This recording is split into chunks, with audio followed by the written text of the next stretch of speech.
আমি একটা জিনিস খেয়াল করেছি, সঞ্চয়ের পরামর্শ রিলেটেড যে কোনো ভিডিওতে কিছু মানুষ কমেন্ট করে, ভাই আমার যেই ইনকাম, এই ইনকামে তো আমার সংসারই চলে না, আমি সঞ্চয় করব কিভাবে?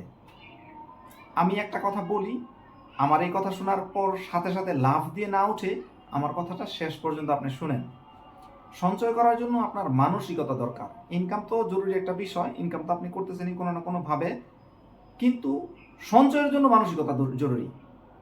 যদি আমি আপনাকে জিজ্ঞেস করি, আপনার বেতন কম বা আপনার ইনকাম কম, যার কারণে আপনি সঞ্চয় করতে পারতেছেন না, ধরে নিচ্ছি আপনার বেতন 10,000 টাকা, কিন্তু যার বেতন 30,000 টাকা তিনি কেন সঞ্চয় করতে পারতেছে না? যার বেতন 50,000 টাকা তিনি কেন সঞ্চয় করতে পারতেছে না? আপনারা যারাই আমার ভিডিওটা দেখতেছেন, এক একজনের সিচুয়েশন এক এক রকমের। কারোর পরিবার ছোট, কারোর পরিবার বড়, কারোর ইনকাম কম, কারোর ইনকাম বেশি, কিন্তু সবাই একটা জায়গায় আটকা, সেটা হচ্ছে সঞ্চয়। কেউ সঞ্চয় করতে পারতেছি না। সঞ্চয় করতে পারতেছি না কেন? কারণ ওই যে আমাদের মানসিকতাটা নাই। আপনি একটু নিজেই বিচার করেন, আপনার বেতন এখন ধরে নিচ্ছে 30,000 টাকা, আপনাকে কি 50,000 টাকা বেতন দিলে আপনি সঞ্চয় করতে পারবেন, নাকি আপনার প্রয়োজন বেড়ে যাবে? হ্যাঁ, আপনার তখন প্রয়োজন বেড়ে যাবে, এটা আমি প্র্যাকটিক্যালি দেখছি। তো সঞ্চয়ের জন্য যেই কাজটা আসলে করতে পারেন, কোনো কিছু কেনার আগে দুইটা জিনিস একটু মাথায় রাখবেন, দুইটা জিনিস একটু ভাববেন। যে জিনিসটা কিনতেছেন, এই জিনিসটা কি আপনার প্রয়োজন নাকি ইচ্ছা? প্রয়োজন আর ইচ্ছা কিন্তু এক জিনিস না। আপনি বন্ধুদের নিয়ে রেস্টুরেন্টে গিয়ে পিৎজা খেলেন, এটা কিন্তু প্রয়োজন না, এটা ইচ্ছা। বাসায় গ্যাস লাগবে, বাসায় পেঁয়াজ লাগবে, বাসায় তেল লাগবে, এগুলো হচ্ছে প্রয়োজন। আপনি যেটা করতে পারেন, একেবারে সর্বনিম্ন যে কাজটা করতে পারেন, একজন রিক্সাওয়ালা যে কাজটা করতে পারে, সেটা হচ্ছে আপনি আপনার যে ইনকাম আছে, ইনকামের 90% আপনি আপনার খরচের জন্য রাখবেন, 10% আপনি সঞ্চয় করে ফেলবেন আপনার হাতে টাকাটা আসার সাথে সাথেই। এখন 90% টাকা যেটা আছে, এই টাকাটাকে কি করবেন, আপনার যেই প্রয়োজন, মানে আপনার বাসার যে বাজারের লিস্ট বা আপনার যে খরচগুলো আছে, খরচগুলোকে একটা লিস্ট করবেন। প্রায়োরিটি লিস্টে রাখবেন যেটা একেবারে সর্বোচ্চ জরুরি, যেমন আপনার বাসা ভাড়াটা সর্বোচ্চ জরুরি, গ্যাসটা সর্বোচ্চ জরুরি, পেঁয়াজ রসুন এগুলো সর্বোচ্চ জরুরি। আস্তে আস্তে এটাকে সিরিয়াল করবেন, প্রায়োরিটি লিস্ট করবেন। যেগুলো দরকার আপনি একবার শেষ পর্যন্ত আসবেন, এখানে দেখবেন যে কিছু জিনিস আছে একটু কম দরকার।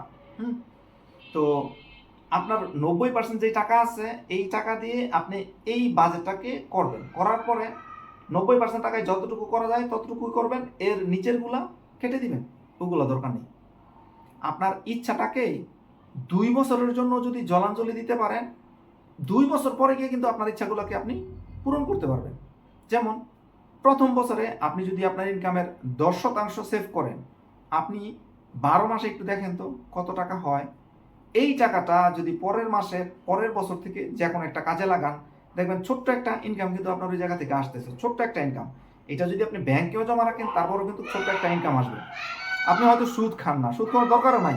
অনেক জায়গায় এরকমের ইনকামের ছোট ছোট রাস্তা আছে, যে জায়গায় আপনি বিনিয়োগ করে রাখলে, এটা যেমন আপনি স্বর্ণ কিনে রাখতে পারেন। স্বর্ণ কিনে রাখলে কিন্তু আপনার এটা বছরে বছরে আপনার এই স্বর্ণের দাম বাড়বে। এবং দ্বিতীয় বছরে কিন্তু সেম কাহিনী, আপনি যে এই 1 বছরে আপনার ইনকামের 10% সেভ করছেন, পরের বছরও কিন্তু আপনার এই 10% সেভ হবে। সেভ হইলে প্রথম বছরের টাকা, পরের বছরের টাকা, দুইটা টাকা আবার একসাথে যখন এক জায়গায় বিনিয়োগ করবেন, তখন ওই জায়গা থেকে যে রেভিনিউটা আসবে, ওই রেভিনিউটা একটু বড় হয়ে যাবে। তৃতীয় বছর, চতুর্থ বছর, পঞ্চম বছর, এই 5টা বছর যদি ঠিক মতো সঞ্চয় করতে পারেন, কি হবে, ওই সঞ্চয়ের যেই রেভিনিউ বা সঞ্চয়ের যে বাচ্চাটা দিবে, ধরেন আপনি, আমি যেটা ফিক্সড, যেটাতে আসলে কোনো লস নাই, আপনি যদি স্বর্ণ কিনে রাখেন, তাহলে স্বর্ণেরটার আসলে লস নাই। আপনি 5 বছর যদি স্বর্ণ কিনে রাখেন, পরবর্তী প্রত্যেক বছর স্বর্ণের যেই রেভিনিউটা আসবে, এই রেভিনিউটা আপনার ইনকামের যে বেশি হবে, আমি বিশ্বাস করি। একটু চেষ্টা করে দেখেন। আর শেষ একটা পরামর্শ, সেটা হচ্ছে জুয়েলারি আর স্বর্ণ কিন্তু এক জিনিস না। জুয়েলারি, আপনি যদি কোনো একটা কানের দুল কিনেন, কানের দুল কিনতে গেলে কি হবে, এই কানের দুলের একটা মজুরি আছে। এই কানের দুলের মানে এই স্বর্ণটার সাথে খাত থাকে, আপনি যখন কিনে আনছেন তখন খাত এবং এই মজুরি সহকারে আপনাকে কিনে আনতে হবে। কিন্তু আপনি যখন বিক্রি করতে যাবেন, তখন আপনাকে এই মজুরি এবং এই স্বর্ণের খাতটাকে মাইনাস করতে হবে। সেক্ষেত্রে দেখা যাবে যে আপনি একটা কানের দুল যত টাকায় কিনছেন, তত টাকায় গিয়ে আপনাকে আবার বিক্রি করতে হইতেছে দাম বাড়ার পরেও। আপনি জুয়েলারিকে পরবর্তীতেও যদি জুয়েলারি হিসেবে বিক্রি করতে পারেন, যেমন আপনার প্রতিবেশী কেউ যদি জুয়েলারি হিসেবে কিনে নেয়, আপনার ফ্রেন্ডস যদি জুয়েলারি হিসেবে কিনে নেয়, ব্যাপারটা ভিন্ন। জুয়েলারি আর এই স্বর্ণের ব্যাপারটা এক না। আপনি যদি স্বর্ণেতে বিনিয়োগ করেন, স্বর্ণেতে যদি বিনিয়োগ করেন, তাহলে আপনি এই বছর যেই দামে কিনবেন, পরের বছর আপনার কোনো মজুরি এবং খাত থেকে মাইনাস হবে না। এইটা একবারে রটাই আপনি পরবর্তী বছরে দাম যেটা বৃদ্ধি পাবে এই দামে বিক্রি করতে পারবেন। তো এই ছোট্ট ট্রিক্সটা যদি আপনি ফলো করেন, আমি বিশ্বাস করি আগামী 5 বছরে আপনার বিপুল পরিবর্তন আসবে। জাস্ট এই ইচ্ছাটা পোষণ করেন যে আপনি সঞ্চয় করবেন। সঞ্চয় করার জন্য আপনার ইচ্ছাটাই যথেষ্ট।